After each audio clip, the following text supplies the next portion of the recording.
Intermediate second year botany syllabus, chapter 10 molecular basis of inheritance, and the most requested topic, structure of DNA. DNA is a long polymer of deoxyribonucleotides, and the length of DNA is usually defined in terms of number of nucleotides or nucleotide pairs, or simply we will call it as base pairs. For example, Bacteriophage lambda has 48,502 base pairs, and Escherichia coli has 4.6 into 10 to the power of 6 base pairs, and a haploid content of human DNA is 3.3 into 10 to the power of 9 base pairs. As said already, DNA is nothing but made up of number of nucleotides, so it is called as polynucleotide chain. Either it may be DNA or RNA. It is called as polynucleotide chain. A nucleotide will be having 3 components. 3 వస్తువులతో nucleotide తయారవుతుంది నాన్న. And the first one is nitrogen bases, second one is pentose sugar, and the third one is phosphate group.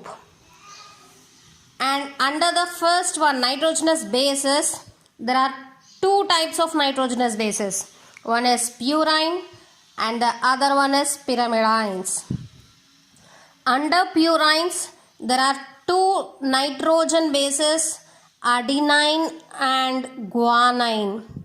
And under pyrimidines, there are 3 nitrogen bases, cytosine, uracil and thiamine.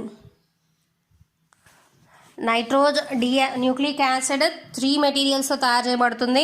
ఒకటి nitrogenous base, రెండవది pentose sugar, మూడవది phosphate group. అందులో nitrogenous bases 2 రకాలు, మళ్ళీ ప్యూరైన్స్ and పిరమిడైన్స్. Children, we have already studied about this purine and pyrimidines structure in our first year syllabus biomolecules lesson.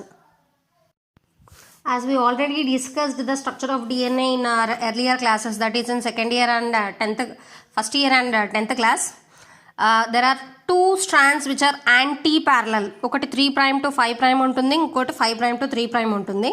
Okay, I will explain it in detail. But according now, as nitrogen bases we are discussing, 2 nitrogen bases will be bonded with 2 hydrogen bonds. Means purines always will pair with pyrimidines. For example, adenine will pair with thiamine and guanine will pair with cytosine. Adenine 2 hydrogen bonds తో thiamine తో pair అయి ఉంటుంది, and guanine 3 hydrogen bonds తో cytosine కి pair అయి ఉంటుంది. And here is one difference between DNA and RNA is, in the place of thiamine, uracil will be present in the RNA. అంటే adenine thymine bonds అనేవి డిఎన్ఏలో ఉంటాయి, and adenine and uracil bonds అనేవి ఆర్ఎన్ఏలో ఉంటాయి. Okay, and here the nitrogenous base is linked to the pentose sugar. Nucleotide is made up of 3 materials అని చెప్పుకున్నాం. ఫస్ట్ది నైట్రోజన్ బేస్ అయితే రెండవది pentose sugar. Nitrogen bases pentose షుగర్తో లింక్ అయి ఉంటాయి. ఎలా లింక్ అయి ఉంటాయి అంటే ఎన్ గ్లైకోసిడిక్ బాండ్తో లింక్ అయి ఉంటాయి. అలా ఒక నైట్రోజన్ బేస్ పెంటోస్ షుగర్తో లింక్ అయి ఉన్న దానిని న్యూక్లియోసైడ్ అని పిలుస్తాం. అండ్ అలా ఫామ్ అయిన న్యూక్లియోసైడ్స్కి, ఫర్ ఎగ్జాంపుల్ అడినైన్ పెంటోస్ షుగర్తో కలిసి ఉందనుకోండి, దానిని అడినోసిన్ ఆర్ డిఆక్సీ అడినోసిన్ అని అంటాం. అదేవిధంగా గ్వానోసిన్ లింక్ అయి ఉంటే, గ్వానైన్ లింక్ అయి ఉంటే guanosine or deoxyguanosine, cytidine or deoxycytidine, thymidine or deoxythymidine. ఇప్పుడు ఇక్కడ you are supposed to remember one thing. What is that means, ఒక నైట్రోజన్ బేస్ షుగర్తో కనుక లింక్ అయి ఉంటే దానిని న్యూక్లియోసైడ్ అని అంటాం. అదే ఒక న్యూక్లియోటైడ్లో అయితే నాన్న నైట్రోజన్ బేస్ ఉంటుంది, షుగర్ ఉంటుంది అండ్ ఫాస్ఫేట్ ఉంటుంది. when this nucleoside is linked with the phosphate group, then it is called as a nucleotide. When a phosphate group is linked to 5' OH of a nucleoside through phosphoester linkage, and ikkada nucleoside ఫాస్ఫేట్తో link అయ్యే bond పేరు phosphoester linkage, and ఇలా link అయిన దానిని nucleotide అని పిలుస్తాం. 2 nucleotides are linked through 3' to 5' phosphodiester linkage to form a dinucleotide. ఇంతకు ముందు చెప్పినట్టు రెండు న్యూక్లియోటైడ్స్ యాంటీ ప్యారలల్గా ఉండి రెండింటి మధ్యలో బాండ్ ఏర్పడుతుంది అని చెప్పినట్టు. నాన్న ఇక్కడ 3 న్యూక్లియోటైడ్లో 3 కాంపౌండ్స్ ఉన్నాయి. Nitrogen base, pentose sugar and phosphate.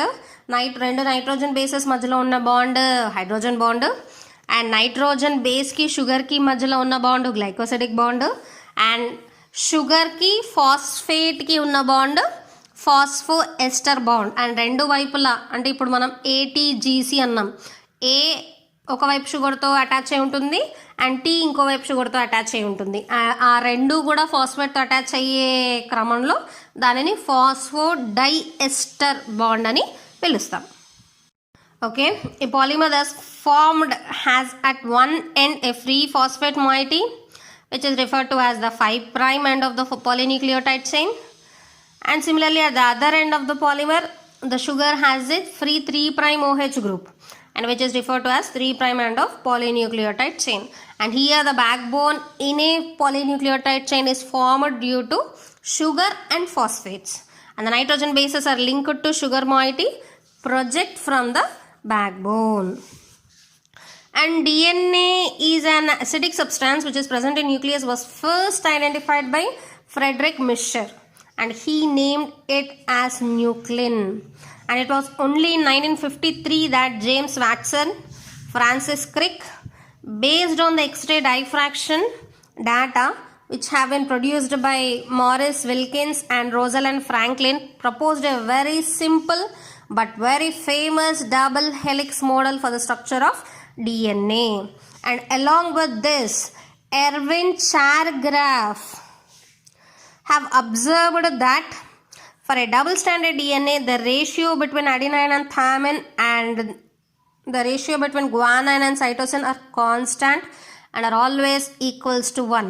And this is also called as Erwin Chargaff's ratio or Erwin Chargaff's rule, 1:1. అంటే అడినైన్స్ ఎన్ని ఉంటాయో థయామిన్స్ అన్నీ ఉంటాయి, గ్వానైన్స్ ఎన్ని ఉంటాయో సైటోసిన్స్ అన్నీ ఉంటాయి. ఎందుకు అంటే రెండు ప్యారలల్ న్యూక్లియోటైడ్ చైన్స్ ఉన్నప్పుడు అవి రెండు కనెక్ట్ అయి ఉండాలి అని అంటే ఏ always pairs with T and G always pairs with C. The base pairing confers a unique property to the polynucleotide chains, and the chains are complementary to each other, and therefore if the sequence of bases in one strand is known, then the sequence in other strand can be predicted. Also, if each strand from a DNA acts as a template for synthesis of a new strand, the two double-stranded DNA thus produced would be identical to the parental DNA molecule. Because of this, the genetic implications of the structure of DNA became very clear. And children, now let us study the salient features of the double helix structure of DNA. The DNA is made up of 2 polynucleotide chains where the backbone is constituted by sugar phosphate and the bases which are project inside. Children, here you just remember one thing.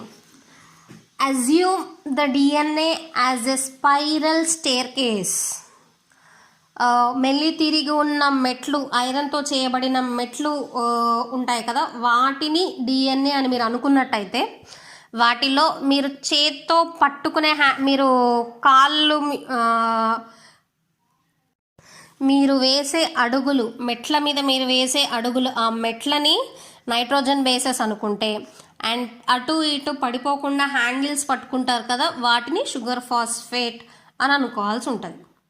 Okay, the two chains have anti-parallel polarity, and this means that if one chain has the polarity of 5' to 3', the other has 3' to 5'. and the bases in two strands are paired through hydrogen bonds and forming base pairs. That is, adenine form two hydrogen bonds with thymine and from the opposite strand and vice versa, and similarly guanine is bonded with cytosine with three hydrogen bonds, and as a result purines and pyramids always comes opposite to the pyrimidines, and this generates approximately uniform distance, that is 20 angstroms between the two strands of the helix, and the two chains are coiled in a right-handed fashion. Of course, ఆ stair cases అన్నాం కదా, ఆ stair cases స్ట్రైట్గా ఉండవు కదా, ఇలా మెలి తిరిగి ఉంటాయి కదా. And the pitch of the helix is 3.4 nanometers and there are roughly 10 base pairs in each turn, and consequently the distance between two successive base pairs in a helix will be approximately equal to 0.34. ఒక హెలిక్స్లో 10 base pairs ఉంటాయి అని అనుకున్నప్పుడు and helix యొక్క pitch 3.4 అని అన్నప్పుడు ఆబ్వియస్గా దాని base పేర్ యొక్క డిస్టెన్స్ 0.34 ఉంటుంది. యూ జస్ట్ సీ 0.34 ఇంటూ 10 చేసినట్టయితే మీకు 3.4 నానోమీటర్స్ వస్తుంది.